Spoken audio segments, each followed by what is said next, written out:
మీరు కూడా ఇట్లా వేసుకొని చూడండి ఎట్లా ఉంది అన్నది మళ్ళా నాకు కామెంట్ చేయండి.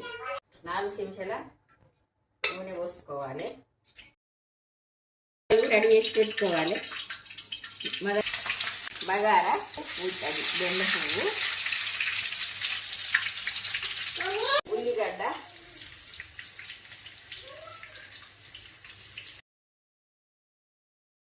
అల్లం ఎల్లిగడ్డ, పసుపు. ఎర్రగా గోలిన తర్వాత చికెన్ వేయాలి. ఎర్రగా అయినాక తర్వాత చికెన్ వేయాలి. కొంత ఉప్పు కూడా వేయాలి. వేసాక కూడా వేయాలి. దీంట్లో చికెన్ వేసి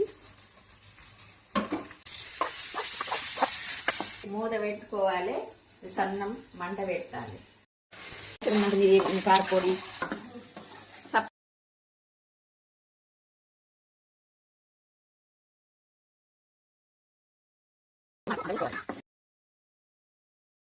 ధనియాల పొడి వేసుకోవాలి. దించంగా కొత్తిమీర తీసుకొని తీసుకోవాలి. సరేనా? చికెన్ ఇట్లా ఇలాగుంది. ఇట్లా వండుకొని